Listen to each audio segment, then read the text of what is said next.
Hi! So, for this blog today, I'm going to talk about a career that I decided to do my research project on. I'm going to talk about my experience in finding research for this career, which also includes the interview I did. I'm also going to talk about something surprising that I learned while researching this career. So, first things first, I decided to do a project on a mortician. A mortician is the same thing as a funeral director, an undertaker, and an embalmer. So the reason why I decided to do a research project on a mortician is because not many people know what it is a mortician does. They just kind of know that they handle dead bodies and grieving families.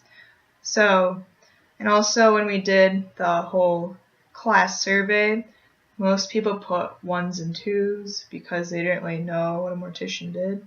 And also, to be honest, I had no idea what a mortician does, so I thought it'd be interesting to learn a little something about this career.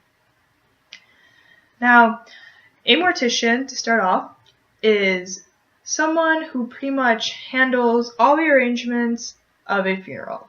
So, when someone in a family dies, they need a funeral director.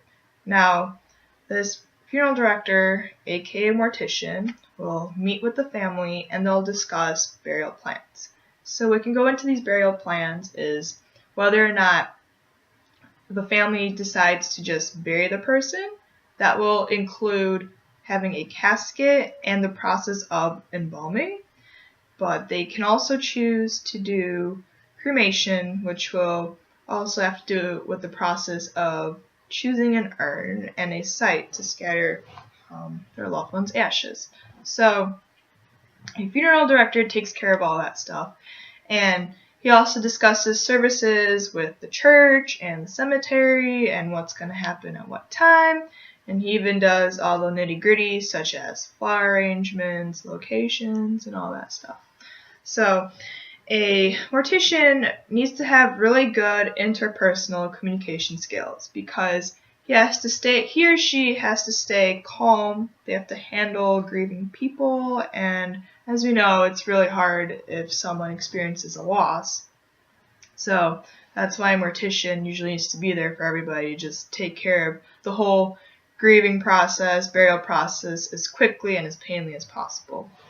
So I was supposed to actually conduct an interview here in Lexington, but I wasn't able to do that because we had a snow day and I had to cancel my ride.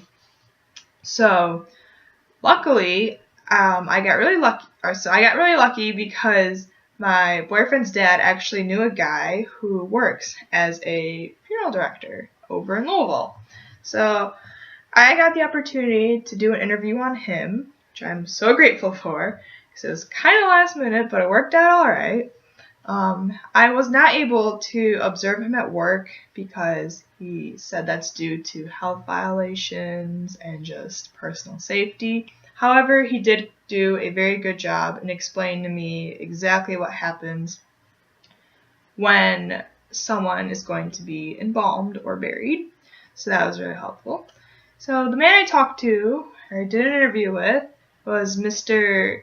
Grant Embry, and he has been a mortician for over 45 years because he has been working at his family business ever since he was a child. So he said he's always kind of wanted to continue working for his family business, which is why he became a mortician. He graduated from the University of Louisville in mortuary science, and he just kind of just went along ever since then. So he said, Mr. Grant Embry said that he doesn't really do embalming as much as he used to because he just has more people that do that process for him, but he was still able to explain to me the main parts of embalming. So embalming has 3 main parts. There is preservation, restoration, and disinfection. So in preservation, pretty much what happens is when there is a cadaver, the embalmer has to inject embalming fluid and water into the artery, which will then push out all the blood and just replace it with embalming fluid. So that's preservation. And the second step is restoration. So in restoration, that's more of the whole cosmetic side of everything, where dead bodies will have pretty much makeup put on them, or they'll call in a hairdresser that takes care of all of that, or even some cases it'll be close to almost like a plastic surgery, because if someone dies in a car accident, someone like Mr. Embry, who will just patch them right back up and pretty much make them look how they used to look. So that's the restoration side of it. And there's also disinfection. Mr. Embry said that disinfection is the most important part when preparing a body, because sometimes people die, for example, at the hospital because they had an infection or some kind of disease. So he said it's critical to make sure that that disease does not spread to others who are working with the body or who are near the body during the actual funeral. So that he specified that disinfection is really important.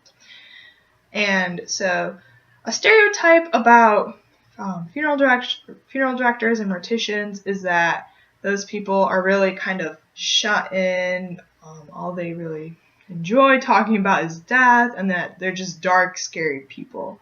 But after talking to Mr. Embry, that was clearly not the case, because he was actually a very warm, helpful, inviting person. He said he really appreciates sciences and how human anatomy works, which is one aspect that he really loves about his job.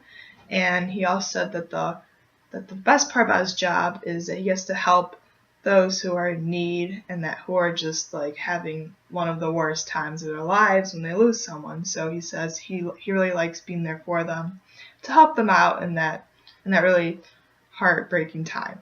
So yeah, most funeral directors, I mean, they're just very loving, caring people, and they like to be there to help others when in need.